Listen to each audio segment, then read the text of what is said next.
ഇഷ്കിൻ്റെ മൊഹബത്ത് ഭാഗം 3 രചന അർപ്പിത. സ്വപ്നങ്ങളെല്ലാം ഒറ്റ നിമിഷം കൊണ്ട് ഇല്ലാതായതുപോലെ തോന്നി. ശില്പിയുമായി സന്തോഷമായൊരു ലൈഫാണ് ഞാൻ ആഗ്രഹിച്ചത്. എന്നാൽ എല്ലാം തകർന്നിരിക്കുന്നു. എന്നോടൊരു വാക്കുപോലും ചോദിക്കാതെ എൻ്റെ വിവാഹം ഉറപ്പിച്ചിരിക്കുകയാണ്. ഇല്ല, ഞാൻ ഒരിക്കലും ഈ വിവാഹത്തിന് സമ്മതിക്കില്ല, ഒരിക്കലുമില്ല. ദേഷ്യത്താൽ അവൻ കൈകൾ ചുമരിലിടിച്ചു. അമ്മയും മാമയും വാതിൽ മുട്ടി വിളിച്ചിട്ടും അവൻ വാതിൽ തുറക്കാനോ അവർ പറയുന്നത് കേൾക്കാനോ കൂട്ടാക്കിയില്ല. അമ്മേ, ചേട്ടനോട് നേരത്തെ ഇതിനെപ്പറ്റി പറയേണ്ടതായിരുന്നു. ആമി അമ്മയോട് പറഞ്ഞു. നിനക്കറിയില്ലേ അവന്റെ സ്വഭാവം? ഒരിക്കലും ഈ വിവാഹത്തിന് സമ്മതിക്കില്ല എന്നറിഞ്ഞുകൊണ്ട് തന്നെയാ അച്ഛനും ഞാനും അവനോടൊന്നും പറയാതെ ഇതൊക്കെ ഉറപ്പിച്ചേ. ഇനി ചേട്ടൻ സമ്മതിക്കോ? അഥവാ ചേട്ടൻ മുടക്കിയാൽ ചേച്ചിയുടെ വീട്ടുകാരോട് എന്തു പറയും? ചെക്കനോട് അനുവാദം ചോദിക്കാതെയാണ് കല്യാണം ഉറപ്പിച്ചതെന്ന് പറഞ്ഞാൽ അറിയാൻ പാടില്ല. എങ്ങനെയും അവനെ കൊണ്ട് ഈ വിവാഹത്തിന് സമ്മതിപ്പിക്കണം. എനിക്കറിയാം അവന്റെ മനസ്സിൽ ആ ശില്പയാണ്. ശില്പ അവന് ചേർന്ന പെണ്ണല്ല. ശില്പ ചേച്ചിയെ മറന്ന് എനിക്ക് തോന്നുന്നില്ല. അതിനൊക്കെ വഴിയുണ്ട്. അവനെ കൊണ്ട് സമ്മതിപ്പിക്കാൻ നീ കാർത്തിയെ വിളിച്ച് ഇങ്ങോട്ട് വരാൻ പറ. അങ്ങനെ ആമി കാർത്തിയെ വിളിച്ച് കാര്യം പറഞ്ഞു. അവൻ വരാമെന്ന് പറഞ്ഞ് ഫോൺ വെച്ചു. ശില്പ കാര്യം എന്തായി എന്നറിയാൻ കുറേ നേരമായി വിളിക്കുന്നുണ്ടായിരുന്നു. പക്ഷെ എന്തോ അവളോട് സംസാരിക്കാൻ എനിക്ക് തീരെ മൂടുണ്ടായിരുന്നില്ല. ഇവിടെ നടക്കുന്നതൊക്കെ അറിഞ്ഞാൽ അവൾ കുറ്റിയും പറിച്ച് ഇങ്ങോട്ട് വരും. അത് കൂടുതൽ കാര്യങ്ങൾ വഷളാക്കും. എങ്ങനെ ഈ വിവാഹത്തിൽ നിന്ന് പിന്മാറുക എന്ന് ആലോചിച്ചുകൊണ്ട് നിന്നപ്പോഴാണ് കാർത്തി റൂമിലേക്ക് വന്നത്. എന്താ അഭി, ഭയങ്കര ഗൗരവത്തിലാണല്ലോ? ഓ പിന്നെ, സന്തോഷിക്കാൻ പറ്റിയ കാര്യങ്ങളാണല്ലോ ഇവിടെ നടക്കുന്നത്. എന്നെ കൊണ്ടൊന്നും പറയിപ്പിക്കണ്ട. ഞാനങ്ങനെ പറഞ്ഞപ്പോൾ അവൻ നിന്ന് ചിരിക്കുന്നു. എല്ലേലും അവൻ സ്ഥിരമുള്ള പണിയാണ്. ഞാൻ സീരിയസ് ആയി വല്ലതും പറയുമ്പോഴുള്ള ഈ ചിരി. മനുഷ്യനിവിടെ തീയിൽ ചവിട്ടി നിൽക്കുമ്പോൾ അവൻ്റെ ഒരു ചിരി എന്ന് പറഞ്ഞ് ഞാൻ തലയണെടുത്ത് ഒറ്റ ഏറു കൊടുത്തു. അത് കൃത്യമായി മൂക്കിൽ തന്നെ കൊണ്ടു. അവൻ മൂക്കിൽ തടവിക്കൊണ്ട്, ആ എൻ്റെ മൂക്ക്, നീ എന്തിനാ എന്നോട് ചൂടാവുന്നേ? അതിനു മാത്രം ഇവിടെ എന്താ സംഭവിച്ചേ? പാവം, ചോദിക്കണ ചോദ്യം കേട്ടില്ലേ? ഒന്നും അറിയാത്തവനെ പോലെ. എനിക്കുറപ്പാണ് ഇവൻ കൂടി അറിഞ്ഞുകൊണ്ട് തന്നെയാവണം ഇതെല്ലാം പ്ലാൻ ചെയ്ത്. അയ്യോ പാവം, സാറിനൊന്നും അറിയില്ല അല്ലേ? എനിക്കൊന്നും അറിയില്ല. ഞാനവൻ്റെ അടുത്തേക്ക് നടന്നപ്പോൾ ചെക്കൻ കിടന്ന് വിറയ്ക്കുക. അതിൽ നിന്ന് തന്നെ മനസ്സിലാവും ഇവനെല്ലാം അറിയാന്ന്. പിന്നെ ഒന്നും നോക്കിയില്ല, അവൻ്റെ കഴുത്തിൽ ഒറ്റ പിടിയായിരുന്നു. സത്യം പറയടാ, നീ കൂടി അറിഞ്ഞിട്ടല്ലേ ഈ കല്യാണം ഉറപ്പിച്ചേ? എനിക്കറിയാം, വേറെ ആരോട് പറഞ്ഞില്ലെങ്കിലും നിന്നോട് പറയാതിരിക്കില്ല എന്ന്. ഞാൻ പിടിമുറുക്കി. അവൻ ശ്വാസം വലിക്കാൻ കഷ്ടപ്പെടുന്നുണ്ട്. കൂട്ടത്തിൽ എൻ്റെ കൈവിടുവിക്കാനും. അഭി പിടിവിട്, ഞാനിപ്പോ ചാവും, വിട്. നീ ചാവ്, കൂടെ നിന്നിട്ട് പണി തരുന്നോ കോപ്പേ? ഡാ, ആദ്യം നീ പിടിവിട്, എന്നാലല്ലേ എനിക്ക് പറയാൻ പറ്റൂ, പ്ലീസ്. അവൻ എന്താ പറയാനുള്ളത് എന്നറിയണല്ലോ. ഞാൻ പിടിവിട്ടു. പാവം കഴുത്തിൽ പിടിച്ച് ചുമക്കുകയാ. എന്നിട്ട് ടേബിളിരുന്ന് ഒരു ജഗ് വെള്ളവും കുടിച്ചു. ദുഷ്ടൻ, കുറച്ചുകൂടി കഴിഞ്ഞിരുന്നല്ലേ എൻ്റെ ശവമെടുക്കാമായിരുന്നു. കൂടുതൽ ഡയലോഗൊന്നും വേണ്ട, കാര്യം പറയട കോപ്പേ. ഞാൻ അടുത്തേക്ക് ചെന്നതും അവൻ കുറച്ച് പുറകിലോട്ട് നീങ്ങി. പറയാം, ബട്ട് നീ കുറച്ച് മാറി നിൽക്കുന്നതാണ് എൻ്റെ ആരോഗ്യത്തിന് നല്ലത്. ഓ ശരി, പറഞ്ഞു തൊലക്ക്. നീ പറഞ്ഞത് ശരിയാണ്, എനിക്കെല്ലാം അറിയാമായിരുന്നു. ബട്ട് വിവാഹമൊക്കെ ഉറപ്പിച്ചതിന് ശേഷമാണെന്ന് മാത്രം. എന്നിട്ട് എന്താ എന്നോട് പറയാനേ? എൻ്റെ പൊന്നബി, ഞാൻ പറയണതൊന്ന് ഫുള്ള് കേൾക്ക്. പറ. എന്നിട്ട് ഞാൻ ബെഡിലിരുന്നു. അപ്പോൾ തന്നെ ഞാൻ നിൻ്റെ അമ്മയോട് പറഞ്ഞതാ നീ സമ്മതിക്കില്ല, നിനക്ക് ശില്പയെ ഇഷ്ടമാണെന്നൊക്കെ. അപ്പോൾ അമ്മ പറഞ്ഞു, ആ കുട്ടി നിൻ്റെ അച്ഛൻ്റെ ഏതോ ഒരു ഫ്രണ്ടിൻ്റെ മോളാ, പണ്ടേ വാക്ക് പറഞ്ഞതാ, അവരോട് എന്തൊക്കെയോ കടപ്പാടുണ്ട് എന്നൊക്കെ പറഞ്ഞ് കുറേ സെൻറ്റി. അതേതാടാ ഞാനിതുവരെ കേട്ടിട്ടില്ലാത്ത ഫ്രണ്ടിൻ്റെ മോളും? ഞാൻ സംശയത്തോടെ അവനെ നോക്കി. അതൊന്നും എനിക്കറിയില്ല, നീ സമ്മതിക്ക്, എല്ലാവർക്കും ഉറക്കം വരെ. നിന്നെ ഒന്നും അറിയിക്കണ്ട എന്ന് പറഞ്ഞു. അതാ ഞാൻ പറയാനേ. പിന്നെ പെണ്ണിനെ പറ്റി കേട്ടപ്പോൾ എന്തുകൊണ്ടോ ശില്പയെക്കാളും നിനക്ക് ചേരുമെന്ന് തോന്നി. അതും പറഞ്ഞ് എന്നെ നോക്കിയിട്ട് അവൻ കുറച്ചുകൂടി നീങ്ങി നിന്നു. അവനറിയാം അടിവരുന്ന വഴി. ഓഹോ, അങ്ങനെയാണ് കാര്യങ്ങൾ. നിങ്ങളെയൊക്കെ മനസ്സിലിരിപ്പ് ഒരിക്കലും നടക്കില്ല. ഈ അഭിയൊരു പെണ്ണിന്റെ കഴുത്തിൽ താലി ചാർത്തുന്നുണ്ടെങ്കിൽ അത് ശില്പയുടെ കഴുത്തിലായിരിക്കും. നീ എന്തൊക്കെയാ പറയുന്നത്? അപ്പോൾ ഈ കല്യാണം മുടക്കാൻ തീരുമാനിച്ചോ?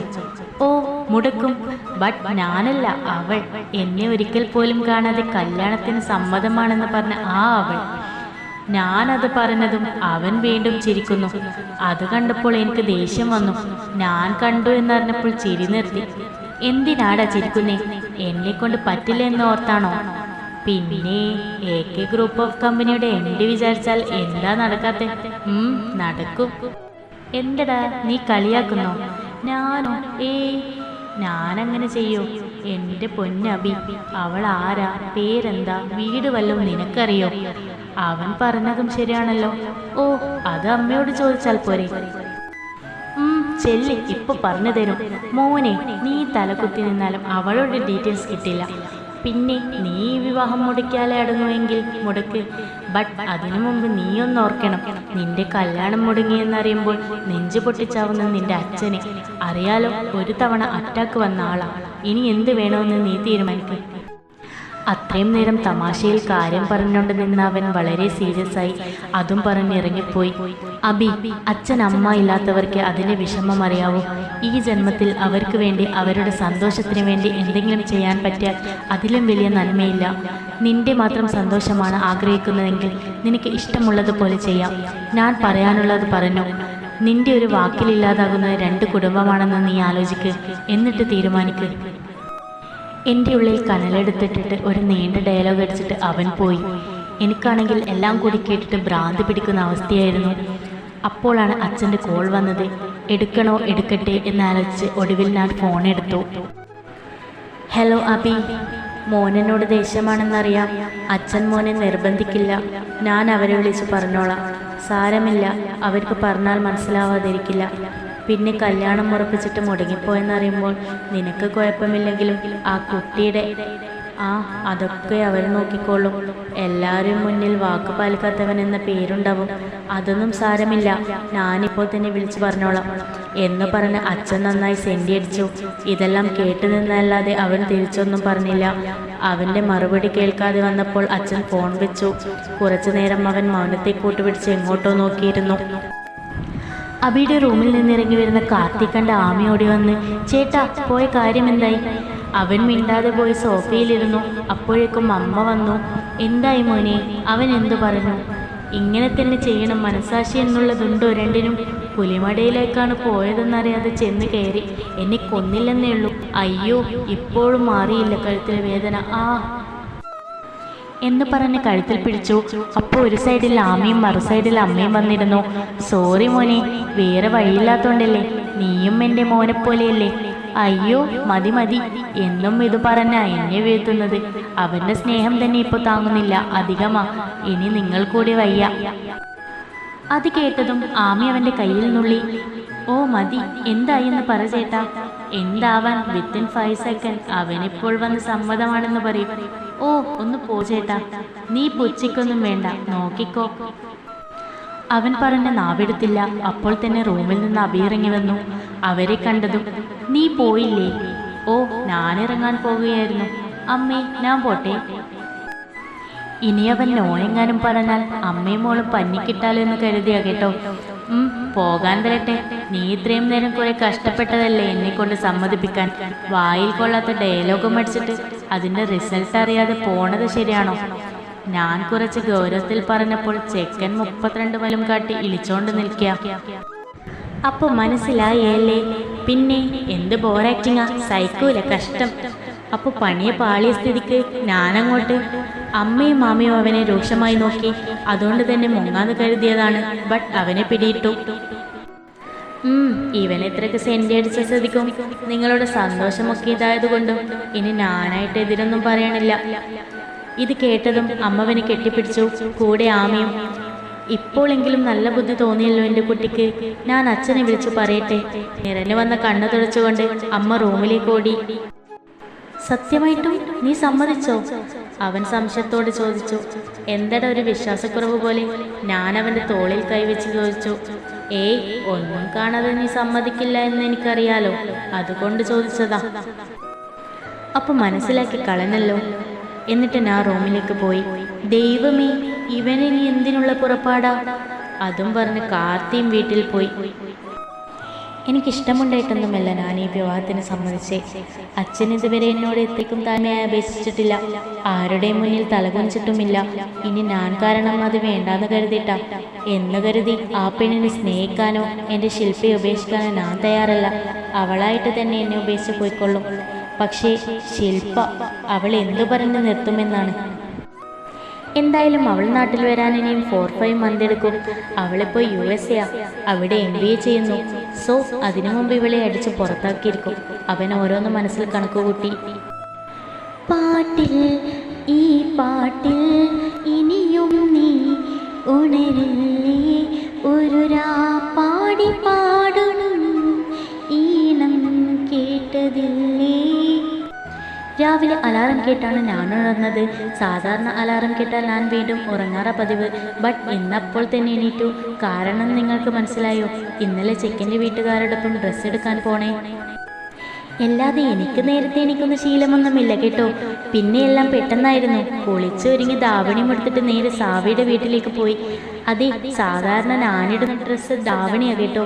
കോളേജിൽ പോകുമ്പോൾ മാത്രമേ അല്ലാത്ത ഡ്രസ്സൊക്കെ ഇടൂ. മെയിൻ ഡ്രസ്സ് ധാവണിയാണ്. അങ്ങനെ ഓടിച്ചാടി അവളുടെ വീട്ടിലെത്തി. അവളെ വീട്ടിലുള്ളവരെ പറ്റി പറഞ്ഞില്ല അല്ലേ? സുമിത്ര ഹരിലാൽ ആണ് അവളുടെ അച്ഛനും അമ്മയും. പിന്നെ അവൾക്കൊരു അനിയത്തിയുണ്ട്, മൈഥിലി. ഡിഗ്രി ഫസ്റ്റ് ഇയർ പഠിക്കുന്നു. ഇതാര്, സഞ്ജുവോ? എന്താ രാവിലെ തന്നെ? ഞാൻ വീട്ടിലേക്ക് കയറി ചെന്നപ്പോൾ തന്നെ അവളുടെ അമ്മ മുറ്റത്ത് നിൽപ്പുണ്ടായിരുന്നു. ആൻറ്റി, അവളൊന്നും പറഞ്ഞില്ലേ? ഇന്ന് ഡ്രസ്സ് എടുക്കാൻ എൻ്റെ കൂടെ വരാമെന്ന് പറഞ്ഞു. ഓ പറഞ്ഞു, എന്നാൽ അവൾ ഇതുവരെ എണീറ്റില്ല, ഉറക്കമാ.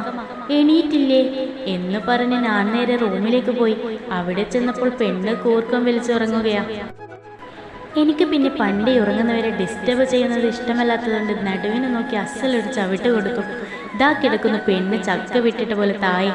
അയ്യോ, എന്നെ ആന ചവിട്ടിക്കൊന്നേ എന്ന് നിലവിളിച്ചുകൊണ്ടാണ് പെണ്ണ് താഴെ വീണ്. എനിക്കാണെങ്കിൽ അവളെ കിടപ്പ് കണ്ടിട്ട് ചിരിയോ ചിരി. എൻ്റെ ചിരി കേട്ടാണെന്ന് തോന്നുന്നു പെണ്ണെന്നെ 2 കണ്ണും കൊണ്ട് തുറച്ചു നോക്കുകയാ. നീ രാവിലെ എൻ്റെ നടു പൊളിക്കാനായിട്ടാണ് കോപ്പി വന്നേ? അയ്യോ, എൻ്റെ നടുവിന് കയ്യും വെച്ച് അവൾ എണീറ്റു. നിന്നോട് ഇന്നലെ പറഞ്ഞതല്ലേ ഡ്രസ്സ് എടുക്കാൻ പോണം, നേരത്തെ വരണമെന്ന്. എന്നിട്ട് നീ ഇവിടെ പോത്തുപോലെ കിടന്നുറങ്ങിയാൽ? ഓ ചോരി സഞ്ജു, മറന്നുപോയി. അവളെ ഒരു ചോരി. പോയി റെഡിയായിട്ട് വാ. അവൾ റെഡിയാവാൻ പോയി. ഞാൻ അവളുടെ അനിയത്തിയോട് കത്തിയടിച്ചുകൊണ്ടിരുന്നു. പോകാം. കുറച്ചു കഴിഞ്ഞപ്പോൾ അവൾ റെഡിയായിട്ട് വന്നു. ഇത്ര പെട്ടെന്ന് റെഡിയായാ? അത് പിന്നെ ചേച്ചി നമ്മളെപ്പോലെ പല്ല് തേപ്പും കുളിയും ഇല്ലാത്തതുകൊണ്ട് പെട്ടെന്ന് റെഡിയാവും. എൻ്റെ ചോദ്യത്തിന് മറുപടി പറഞ്ഞത് മൈഥിലിയാ കേട്ടോ. അത് പറഞ്ഞതും സാവിയുടെ മുഖം കാണണം, ഭദ്രകാളി മാറി നിൽക്കും. നിനക്ക് ഞാൻ വന്നിട്ട് തരാമെന്ന് പറഞ്ഞ് അവളിറങ്ങി. എങ്ങനാടി പോണേ? ഓട്ടോ വിളിച്ചാലോ? ഓട്ടോ എന്തിനാ സഞ്ജു, ഞാൻ സ്കൂട്ടി എടുക്കാം. എനിക്ക് ഇന്ന് എത്തേണ്ടേ, നാളെയല്ല. ഓ കളിയൊന്നും ആക്കണ്ട, ലൈസൻസ് ഇല്ലെന്നുള്ളൂ മോളെ. ഓടിക്കാൻ ഞാൻ മിടിക്കാം. ഓ അതെനിക്ക് അറിയാവുന്നതല്ലേ. ഞാൻ സ്കൂട്ടിയിൽ കയറി. അപ്പോൾ പോയാലോ? പിന്നെ ഒറ്റ പോക്കായിരുന്നു. എത്തിയെന്ന് പറയുന്നത് അവർ ശരി. എങ്ങോട്ടാ രാവിലെ എല്ലാവരും കൂടി? ഞാൻ എണീറ്റ് താഴെ വന്നപ്പോൾ അമ്മയും മാമയും എവിടെയോ പോണ തിരക്കിലാണ്. ഇന്നലെ കൂടി പറഞ്ഞതല്ലേ ഡ്രസ്സ് എടുക്കാൻ പോണ കാര്യം, അപ്പോഴേക്കും മറന്നോ? ഓ ഇന്നലെ പറഞ്ഞായിരുന്നു കല്യാണ ഡ്രസ്സ് എടുക്കാൻ പോണ കാര്യം, ഞാൻ മറന്നുപോയി. അല്ല ചേട്ടൻ വരുന്നില്ലേ? ഓ ഞാനൊന്നുമില്ല, പെണ്ണുങ്ങൾ കൂടെ. So bore. ആമി, അവൻ പിന്നീട് കാർത്തിയുടെ കൂടെ പോയി എടുത്തോളും. നീ വേഗം ഇറങ്ങാൻ നോക്ക്, എല്ലാവരും വന്നു കാണും. എനിക്ക് ചായ തന്നിട്ട് അതും പറഞ്ഞ് അമ്മ പോയി. ഞാൻ ഫോണിൽ കുത്തി ചായ കുടിച്ചുകൊണ്ടിരുന്നപ്പോഴാണ് ആമിയുടെ ഫോൺ റിങ് ചെയ്തേ. ആമി, നിന്റെ ഫോൺ റിങ് ചെയ്യുന്നു. ഞാൻ വിളിച്ചു പറഞ്ഞു. ചേട്ടനൊന്ന് എടുക്ക്, ഞാൻ കുറച്ച് തിരക്കില്ല. എനിക്കൊന്നും വയ്യ, വേണമെങ്കിൽ വന്നെടുക്ക് എന്ന് പറഞ്ഞ് ഞാൻ പണി തുടർന്നു. കുറേ നേരം മടിച്ചിട്ട് അത് കട്ടായി. വീണ്ടും മടിക്കാൻ തുടങ്ങി. എനിക്കാണെങ്കിൽ കലി വന്നു. ഞാൻ കലിപ്പിൽ ഫോൺ എടുത്തു. ഹലോ ഹലോ, ആമിയില്ലേ? അപ്പുറത്ത് നിന്നൊരു പെണ്ണായിരുന്നു. ഉണ്ടെങ്കിൽ അതിനെന്തിനാ മാഷെ ചൂടാവുന്നേ? ഞാൻ ചൂടാവാതിരിക്കും. അതിന് നിനക്കെന്താ? കിടന്ന് ചിലക്കാതെ വിളിച്ച കാര്യം പറ. കാര്യം ഞാൻ ആമയോട് പറഞ്ഞോളാം. താൻ അവൾക്ക് ഫോൺ കൊടുക്ക്. അപ്പോഴേക്കും ആമി വന്നു. എന്താ ചേട്ടാ, ഇങ്ങനെയാണോ ഒരാളോട് സംസാരിക്കുന്നേ? ആരാ വിളിച്ചേ? എനിക്കെങ്ങനെയൊക്കെ പറ്റൂ എന്ന് പറഞ്ഞ് ഞാൻ ഫോൺ കൊടുത്തു. അവൾ അതും കൊണ്ട് റൂമിൽ പോയി. ആമി, ഇത് ഞാനാ, സഞ്ജു. ഓ ചേച്ചിയായിരുന്നു. ഇതേത് നമ്പർ? എൻ്റെ ഫ്രണ്ട് സാവിയുടെ. നിങ്ങൾ ഇറങ്ങിയോ? ഞാൻ ഓൺ ദ വേയാ, ഇറങ്ങാൻ പോകുകയാ. പിന്നെ ആമി, ആരാ ഫോൺ എടുത്ത ചൂടൻ? അവളത് പറഞ്ഞതും ആമി അവനെ നോക്കി ചിരിച്ചു. ചൂടനോ? ചേച്ചി അതിൻ്റെ ചേട്ടനാ. ആര്? അഭിയേട്ടനോ? അവൾ അറിയാതെ തന്നെ തലയിൽ കൈവച്ചു പോയി. എന്തു പറ്റി ചേച്ചി? ഒന്നുമില്ല, നീ വാ. അവൾ അപ്പോൾ തന്നെ ഫോൺ കട്ട് ചെയ്തു. ഈ ചേച്ചിക്ക് എന്ത് പറ്റിയെന്ന് ആലോചിച്ച് അവൾ പോകാനായി ഇറങ്ങി. അവൾ അബിയെ നോക്കി ചിരിച്ചതും ഫോണിലൂടെയുള്ള കളിയും ചിരിയും കണ്ടിട്ട് അവൻ ആരാ വിളിച്ചതെന്നറിയാൻ ഒരാഗ്രഹം. ആരാടി വിളിച്ചേ? ഓ, അത് സഞ്ജു ചേച്ചിയോ? സഞ്ജു ചേച്ചിയോ? അതാരാണവോ പുതിയൊരു ചേച്ചി? എൻ്റെ ചോദ്യം കേട്ടിട്ട് ഓള് ചിരിക്കുക. എന്തിനാ ചിരിക്കുന്നേ? പിന്നെ ചിരിക്കാതെ, കെട്ടാൻ പോണ പെണ്ണിനെ പോലും അറിയില്ലെന്ന് പറഞ്ഞാൽ ആരായാലും ചിരിക്കും. കെട്ടാൻ പോണ പെണ്ണോ? അതല്ലേ ചേട്ടൻ കെട്ടാൻ പോണ പെണ്ണ്. സഞ്ജന ചേച്ചിയെ വിളിച്ചേ. ചേച്ചിയും വരുന്നുണ്ട് ഡ്രസ്സ് എടുക്കാൻ. അതും പറഞ്ഞ് എൻ്റെ കവളിലൊരു തട്ടം തട്ടി അവൾ പോയി. എന്നാലും ഞാൻ വിചാരിച്ച പോലെ അത്ര പാവമെന്നല്ല സംസാരം കേട്ടിട്ട്. അവളെ ഇവിടെ നിന്ന് കെട്ടിക്കാൻ ഞാൻ കുറച്ച് പാടുപെടേണ്ടി വരും. അബി, ഇതാണ് അവസരം. ഇവരെ പുറകെ പോയാൽ അവളെ കാണാൻ പറ്റും. എന്തായാലും അറിയണമല്ലോ എൻ്റെ തലയിൽ കെട്ടിവെക്കാൻ നോക്കുന്ന ഭൂലോക രംഭാരെന്ന്. അപ്പോൾ തന്നെ കാർത്തിയെ വിളിച്ച് ഡ്രസ്സ് എടുക്കാൻ പോകണമെന്ന് പറഞ്ഞിട്ട് ഞാനും റെഡിയായി ഇറങ്ങി. എന്താടി, എന്തോ പോയി എന്തിനെ പോലെ ഇരിക്കുന്നേ? ഒന്നും മിണ്ടാതെ ഇരിക്കണ കേട്ടിട്ട് സാവിയാണ് ചോദിച്ചേ കേട്ടോ. എന്ത് പറയാനാ സാവി? ആ, എങ്കിലൊന്നും പറയണ്ട. അത്രയും നേരം ചെവിക്ക് റെസ്റ്റ് കിട്ടുമല്ലോ. ഇവിടെ ഞാൻ അബിയേട്ടനോട് സംസാരിച്ച ഷോക്കിലിരിക്കുമ്പോൾ അവളെ ഒടുക്കത്തെ ഡയലോഗ്. വണ്ടി ഓടിക്കുന്നത് കൊണ്ട് പെണ്ണ് രക്ഷപ്പെട്ട്, ഇല്ലെങ്കിൽ ഒറ്റ തള്ളു തള്ളിയനെ. ഷോ, ഫസ്റ്റ് ടൈമാ ഒന്ന് സംസാരിക്കുന്നേ. എന്നെപ്പറ്റി എന്ത് വിചാരിച്ചു കാണുമോ എന്തോ. എന്ത് വിചാരിക്കാൻ? നീ നല്ല അഹങ്കാരി വായാടിയെന്ന് മനസ്സിലായി കാണും. ദൈവമേ, ഞാൻ മനസ്സിൽ പറഞ്ഞതാണല്ലോ. ഈ കുരിപ്പ് കേട്ടോ. എന്തായാലും ഫസ്റ്റ് ഇംപ്രഷൻ പോയി. നീ പുറകിലുണ്ടോ? ഓ, ഇല്ലാതെ എവിടെ പോവാനാ? അല്ല, അനക്കമൊന്നും കേൾക്കാനില്ല. ഞാൻ കരുതി വഴിയിൽ വീണു പോയെന്ന്. ഓഹോ, തമാശക്കല്ലേ? മനുഷ്യനിവിടെ ടെൻഷൻ അടിച്ചിരിക്കുക. എന്തിനി? ഫസ്റ്റ് ടൈം അബിയേട്ടനെ കാണാൻ പോകുക, പിന്നെ ടെൻഷൻ കാണില്ലേ? ഓ, അതാണോ? സാരമില്ലടി, ഞാനില്ലേ കൂടെ. അതാണ് എൻ്റെ പേടി. അങ്ങനെ തത്തിപ്പൊത്തി ടെസ്റ്റേഴ്സിലെത്തി. ഇറങ്ങിയപ്പോൾ മുതൽ എന്തോ വല്ലാത്ത ടെൻഷൻ. വരണ്ട എന്ന് വരെ തോന്നി. ഇത്രയും നാൾ കണ്ടില്ലാലോ എന്നായിരുന്നു.